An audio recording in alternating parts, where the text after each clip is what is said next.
అద్దంకి దయాకర్ గారు ఎమ్మెల్సీగా ఎంపికైన తర్వాత మొదటిసారి శ్రీ రాజరాజ స్వామి వారిని దర్శించుకొని రావడం జరిగింది. వారికి ఈ ప్రాంత ప్రజల పక్షాన, కాంగ్రెస్ పార్టీ పక్షాన వారికి స్వాగతం తెలియజేస్తూ, వేములవాడ రాజన్న ఆలయాన్ని అన్ని రంగాల్లో కూడా అభివృద్ధి పథంలో తీసుకొని పోవాలని చెప్పిన ఒక ఆలోచనతోటి గౌరవ ముఖ్యమంత్రి రేవంత్ రెడ్డి గారి నాయకత్వంలో దేవాదాయ శాఖ మార్చులు శ్రీమతి కొండా సురేఖ గారు, జిల్లాకు సంబంధించిన గౌరవ మంత్రివర్యులు పొన్నం ప్రభాకర్ గారు, శ్రీధరబాబు గారి సహకారంతో గత సంవత్సరం నవంబర్ 20వ తేదీన ఈ రాజన్న సన్నిధిలో సుమారు 728 కోట్ల అభివృద్ధి పనులు భూపూజ గావింపు వేసుకుని ముందుకు పోతున్న క్రమంలో ప్రధానంగా వేల రాజన్న ఆలయ అభివృద్ధితో పాటు పట్టణాభివృద్ధి అంటే టెంపుల్ సిటీగా మార్చాలని, ఒక ఆధ్యాత్మిక కేంద్రంగా మార్చాలని, పట్టణాభివృద్ధి, దేవాలయ అభివృద్ధి రెండు కళ్ళలాగా సమాంతరంగా అభివృద్ధి చేయాలని చెప్పిన లక్ష్యంలో భాగంగా సుమారు 150 కోట్లతో మొదటి దశలో పనులు ప్రారంభమైనవి. 2023-24 సంబంధించినటువంటి బడ్జెట్లో 50 కోట్లు పెట్టుకోబడి 25-26 ఆర్థిక సంవత్సరంలో 100 కోట్లు పెట్టుకోబడి ఆ 150 కోట్లకు సంబంధించిన దానిలో ఆల్రెడీ పట్టణ రోడ్ల పనులకు సంబంధించిన విస్తీర్ణ, బ్రిడ్జికి సంబంధించినటువంటి సందర్భంలో విస్తీర్ణకు సంబంధించి నూతన బ్రిడ్జి నిర్మాణం చేసే దగ్గర కూడా ఈరోజు విస్తీర్ణకు సంబంధించిన పనులు ప్రారంభమైనాయి. అదేవిధంగా మొదటి దశలో వేనాడు ఆలయానికి సంబంధించిన 76 కోట్లతో ఏదైతే విస్తీర్ణ పనులు చేపట్టిన దానికి టెండర్లు కూడా పూర్తి కాబట్టి అది కూడా అగ్రిమెంట్ కాగానే ఆ పనులు కూడా వీలైనంత తొందరలో చేసేటువంటి కార్యక్రమం. ఇప్పుడు ఉన్నటువంటి సుమారు 36-37 గుంటలు ఉన్నటువంటి దేవాలయాన్ని 4 ఎకరాల వరకు సువిశాల ప్రాంతంలో నిర్మించాలని చెప్పి ఒక నిర్ణయం తీసుకొని శృంగేరి పీఠం వారి అనుమతులు ముందుపోయే కార్యక్రమాన్ని కూడా చేయడం జరుగుతూ ఉంది.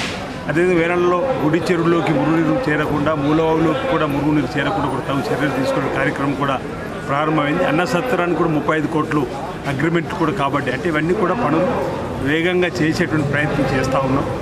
ఒకరిద్దరు ఇక్కడ రాజకీయంగా మేము చేయదలుచుకోలేము.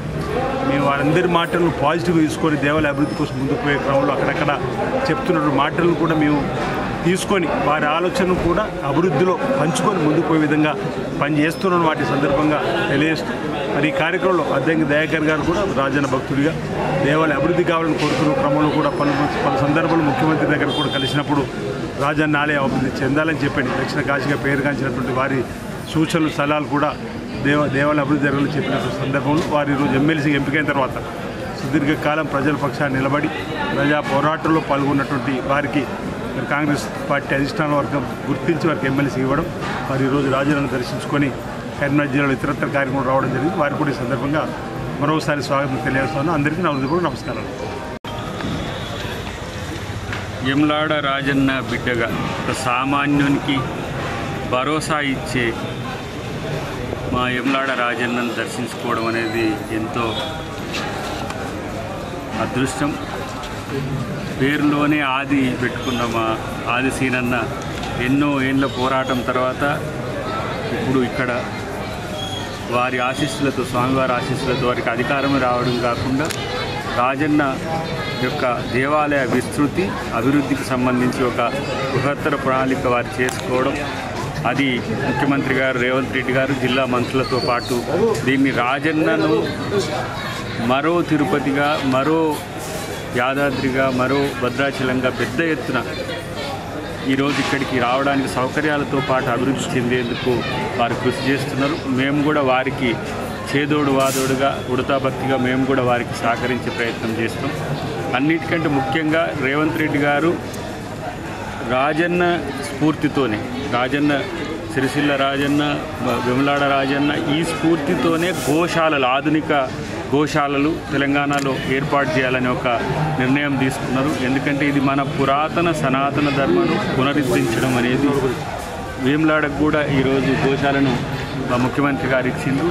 ఈ స్ఫూర్తితోనే మొత్తం తెలంగాణ వ్యాప్తంగా కూడా చేయాలనే ఆలోచనతో నాకు హైదరాబాద్లో మొన్ననే దేవాలయాల యొక్క అన్ని రకాల అవసరాల కోసం మొన్ననే ఒక 50 కోట్ల పైచలకు నిధులు కూడా పంచడం జరిగింది.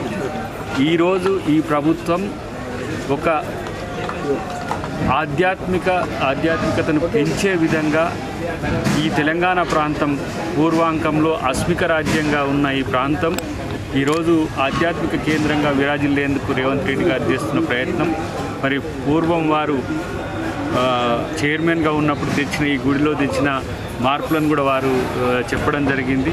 ఒక నిజంగా రాజన్న భక్తుడు, రాజన్న బిడ్డ ఈరోజు ఇక్కడ ఈ ప్రాంతంలో ఏలిక కావడం అనేది అందరికీ కూడా మంచి సదావకాశం. కాబట్టి రాజకీయాలను పక్కన పెట్టి ఈరోజు మన ఆలయాభివృద్ధితో పాటు పట్టణాభివృద్ధితో పాటు ఈ ప్రాంతం యొక్క అభివృద్ధిని కాంక్షించే నాయకుడు కాబట్టి వారికి సహకరించాలని విజ్ఞప్తి చేస్తూ, ఈ రాష్ట్రంలో ఎప్పటికీ రాజన్న ఒక పేదల సామాన్యుల యొక్క దేవుడిగా విరాజిల్లేందుకు మా వంతు కృషి చేస్తామని చెప్పి తెలియజేస్తాం. ఓం కాత్యాయనాయ విద్మహే కన్యాకుమారి ధీమహి అన్నపూర్ణే సదాపూర్ణే శంకర ప్రాణవల్లభే మాతా చ పార్వతీ దేవి పితా దేవో మహేశ్వరః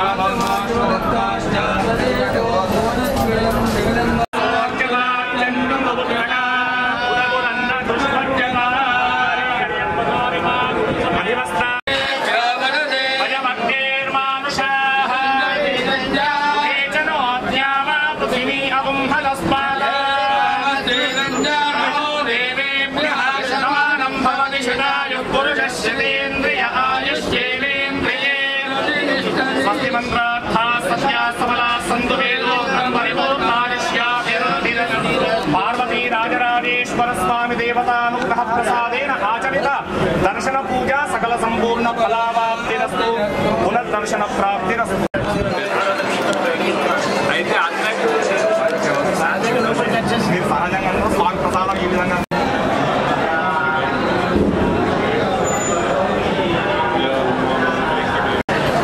మీకు దొరకలేడా అన్న? అన్న మీకు దొరకలేదా? మీరు అన్నకు దొరకలేదా? ఇన్స్పెక్టర్ అసలు మాకు ఇట్లా